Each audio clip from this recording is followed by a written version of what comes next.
네, 오늘 말씀은 마태복음 5장 13절로 16절 말씀을 통하여 주님이 말씀하시기를 너희는 세상의 소금과 빛이다 라고 말씀하고 있습니다. 오늘 제목의 말씀은 너희는 세상의 소금과 빛이다 라는 제목의 말씀이 되겠습니다. 첫 번째 내용을 보니까 너희는 세상의 소금이다. 두 번째 내용을 보니까 너희는 세상의 빛이다 라고 말씀하셨습니다. 여기 보니까 너희는 소금이다. 너희는 빛이다. 그래서 너희라는 말을 반복하고 있죠. 너희라는 말이 중요하기 때문에 그래요. 여기서 너희는 누구냐면은 예수님 믿고 구원받은 하나님의 거룩한 친백성, 하나님의 자녀들. 그리고 오늘 본문 말씀에서는 구원받은 거룩한 친백성이요 하나님의 자녀인 주님의 제자들에게 주신 말씀입니다. 여기서 너희가 중요하죠. 너희는 무늬만 그리스도인이 아닙니다. 입술로만 예수님이 나의 구원자라고 고백하는 사람이 아닙니다. 예수님이 나를 죄와 사망에서 구원하신 분임을 확실히 믿고 나를 구원하신 유일한 구원자는 오직 예수님 한 분이심을 믿는, 그래서 그 믿음으로 말미암아 하나님의 약속의 말씀대로 구원함을 받은 백성들을 말합니다.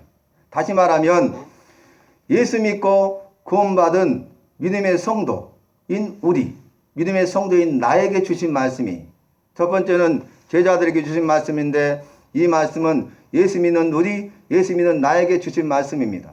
그래서 다시 한번 말씀을 정리해 보면 너희는 누구냐? 예수님을 믿고 구원받은 하나님의 친백성, 하나님의 자녀로서 제자, 주님을 따라가는 사람들이. 그래서 주님이 세우신 교회는 오직 주님을 따라가는 교회입니다. 주님이 세우신 교회 성도님들은 오직 주님을 따라가는 성도님들이십니다. 그래서 오늘 예배드리는 우리는, 예배드리는 나는 어떤 사람이냐? 오직 주님을 따라가는 사람입니다. 잊지 마시기를 바랍니다. 자, 오늘 말씀 보니까 너희는 세상의 소금이다 그랬어요. 소금은 어떤 역할을 합니까? 소금은 부정부패, 이 부패되는 것을 방지해요.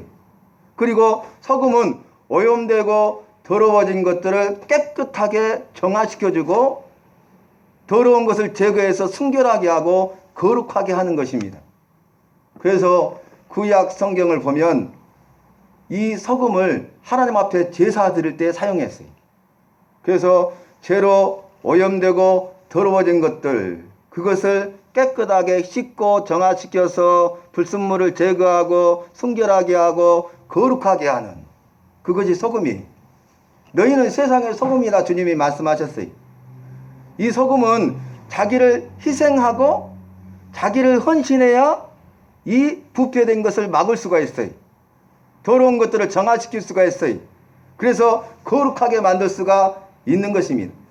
소금이 녹지 아니하면, 자기를 희생하지 아니하면, 자기를 헌신하지 아니하면 소금의 사명을 감당할 수가 없습니다. 부패된 것을, 썩어가는 것을 막을 수가 없는 것입니다. 또 소금은 어떤 역할을 합니까? 소금은 맛을 내는 역할을 합니다. 그래서 이 소금은 우리의 혀끝에 녹아가지고 녹지 아니하면 맛을 알 수 없죠. 소금의 맛을 나는 것은 우리 혀끝에 이 소금이 녹을 때, 자기를 희생하고 자기를 헌신할 때에, 그때에 이 혀끝을 통해서 짠맛을 느끼게 돼요. 그래서 우리가 그 맛을 하고 기쁘고 즐거워하게 되는 것입니다. 소금이 자기를 희생해서 이 썩어가는 세상 가운데, 죄악 가운데 있는, 좌절과 절망 가운데 있는 죽어가는 그 사람들에게 그 죄를 제거하고 그들 하여금 구원받은 백성이 되게 하고 짠맛, 구원의 맛을 알게 하고 그로 인해서 그들로 인하여 기뻐하고 즐거워하게 한다는 것입니다. 그래서 오늘 주님의 제자들에게 말씀하시는데, 주님의 말씀 무엇입니까? 제자들에게 너희는 이 소금과 같이 자기를 희생하고 헌신하는 자가 되라. 그리야 너희가 세상의 소금이다. 그리야 이 썩어가는 세상 가운데, 제약된 세상 가운데, 부정부패 가운데 있는 모든 온갖 불의와 온갖 거짓 가운데 있는 그들을 살려낼 수가 있다. 그리고 네가 바로 그러한 소금의 사명을 감당함으로써 그 사람들이 구원받은 백성이 되고 구원의 맛을 보게 하고 구원의 기쁨과 즐거움과 감사와 감격을 누리게 될 것이다 라는 말씀이, 이 말씀은 오늘 우리에게 주시는 말씀입니다. 여러분, 너희는 세상의 소금이다 그랬는데 여기서 우리가 유의해서 주의 깊게 살펴야 될 말씀이 그 다음에 나와요. 뭐냐면은 소금이 만일 그 맛을 잃으면, 소금은 맛이 있죠. 짠맛이 있죠. 소금이 단맛이 나면 소금이 아니죠. 소금이 맛이 없으면 소금이 아니죠. 소금은 맛이 있어야 되는데 반드시 무슨 맛? 짠맛이 있어야 짠맛. 그런데 소금이 그 맛을 잃으면 밝게 버려 다만 사람에게 밟힐 뿐이니라. 이 주님의 말씀이, 이 말씀은 그때 당시에 여러분 소금을 얻을 때 어떻게 얻었냐면은 이 소금기가 있는 그 늪지대 있죠. 늪지대. 늪 아시죠? 늪지대. 이 소금 염분기가 있는 늪지대. 늪지대가 소금 침전도가 높기 때문에 그곳에서 소금을 수출해낼 수 있어요. 그래서 소금을 어떻게 얻냐면은 이 늪지대에 있는 그 소금물을 채취해와요. 그런데 아무리 조심히 채취해와도 늪지대는 여러 가지 불순물들이 많이 있잖아요. 그래서 그것을 이제 걸러가지고 남은 것들이 짠맛을 내는 소금이죠. 그래서 소금을 얻어요. 그런데 소금을 걸렀는데 그 남은 찌꺼기들 있잖아요. 소금으로 가져왔는데 그것이 뭡니까? 맛이 있어요, 없어요? 농도가 낮으면 맛이 없어요. 그래서 그 찌꺼기는 이 땅을 다지는 데 쓰기 위해서 길거리 거리에 뿌려요. 그러면 사람들에게 밟히면서 이 땅이 다져지죠. 이 말씀이, 그러니까 이 주님의 말씀을 주님의 제자들은 다 듣고 알 수 있습니다. 이때 당시에 살고 있는 유대인들은 다 주님의 말씀이 어떤 말씀인 줄을 알아요. 소금은 맛이 있어야 된다는 거예요. 맛이 없으면 소금이 아니고 밖에 버려서 밟힐 뿐이라는 것이죠. 아무 가치도 아무 역할도 할 수 없다는 것입니다.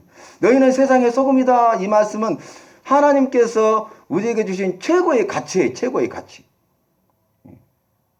썩어가는 것을 방지할 수 있는 역할을 하는, 또 맛을 내는 역할을 하는, 죽어가는 사람들을 구원하여 살리는 역할, 그리고 그들에게 구원의 기쁨과 감사와 감격에 빠지게 하고 구원의 기쁨과 즐거움과 감사와 감격함으로 살도록 하는 그런 사명을 감당하게 한다는 것입니다. 사랑하는 성도 여러분, 너희는 세상의 소금이다 하신 주님의 말씀 우리가 귀담아 드려야 됩니다. 우리가 세상의 소금이 되지 아니하면, 그 맛을 잃어버리면 밟힐 뿐이에요.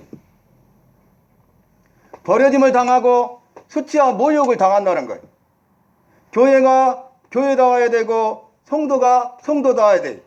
교회가 교회되는 것은, 성도가 성도되는 것은 오늘 주님의 말씀과 같이 교회가 세상의 소금이 되는 것이고 성도들이 세상의 소금이 되는 것입니다.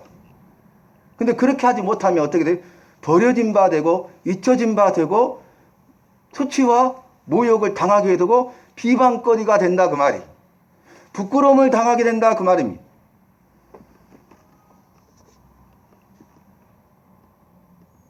두 번째 말씀 보면은 14절 말씀에 너희는 세상의 빛이다 그랬어요.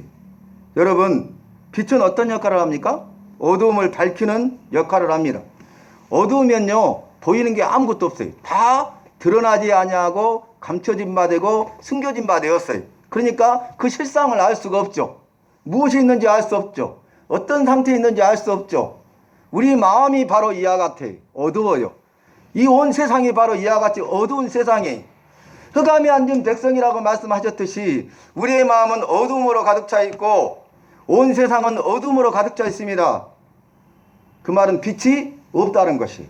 그런데 흑암에 앉은 백성들에게 우리 주님이 이 땅에 오셨는데 세상의 빛으로 오셨고 구원의 빛으로 오셨고 큰 빛으로 오셨고 참 빛으로 오셨고 생명의 빛으로 오셨습니다. 주님이 빛으로 오심으로 이제 빛이 비치게 된 거예요. 그래서 빛이 비치면 어떻게 됩니까? 어둠이 물러가고 다 밝아지고 그곳에 감춰졌던 드러나지 않는 숨겨졌던 것들이 다 드러나게 되죠. 그래서 무엇이 있는 줄 알아요. 어떤 상태인지를 알아요. 보니까 여러 가지 살림 도구들이 있네? 알 수 있죠. 그리고 보니까 정돈되어 있네? 어지러워졌네? 어지럽혀져 있네? 그 상태를 알 수 있잖아요. 그런데 주님은 어둠이었던 우리에게 너는 세상의 빛이다 그랬어요. 우리에게는 빛이라고는 찾아볼 수 없으니까 전에는 어둠이었잖아요. 그래서 말씀하시기를 전에는 너희가 어둠이더니 이제는 빛이라. 아멘입니까? 전에는 너희가 어둠이더니 이제는 빛이라 그랬는데 제가 수식어 하나를 빼먹었어요. 그게 뭔지 아세요? 전에는 너희가 어둠이더니 이제는 주 안에서 빛이라. 주 안에서 빛이에요. 주님 안에 있기 때문에 어둠은 물러가고 전에는 어둠이었는데 이제는 빛이 된 것이죠. 주님이 제자들에게 너희는 세상의 빛이다. 그것은 뭐냐면 주님이 빛으로 오셔서 주님의 빛이 그 제자들에게 임하고 제자들에게 임한 빛이 이제는 다른 사람들에게 비춰져야 된다는 거예요. 빛을 내지 못하는 것은 빛을 낼 수 없죠. 빛을 내지 못하는 것이 빛을 낼 수 있는 유일한 방법은 빛을 내는 것으로부터 빛을 받아서 빛을 반사하는 것밖에 없어요. 빛이 없잖아요. 전에는 어둠이잖아요. 어둠. 그런데 빛 대신 주님이 오심으로 주님이 내 안에 계심으로 내 안에 주님의 빛이 임하니까 그 주님의 빛이 나를 통해서 반사되어 어둠 가운데 있는 사람들에게 빛으로 임하게 되는 것이죠. 그래서 이사야 60장 1절 말씀에서도 일어나라 빛을 발하라. 이는 여호와의 영광이 내게 임하였고 내 위에 임하였음이니라. 아멘. 여호와의 빛이 내 위에 임했대요. 그리고 여호와의 영광이 내게 임했대요. 여호와의 빛이 내게 이르렀대요. 왔대요. 이렇게. 그래서 이게 무슨 말씀을 의미하냐면 여러분 해는 빛을 내잖아요. 달도 빛을 내죠. 그래서 낮에를 주관하는 빛이 큰 강명이 해죠. 밤을 주관하는 큰 강명이 달이죠. 그런데 놀라운 것은 해는 빛을 발하지만 달은 스스로 빛을 발하지 못한다는 거예요.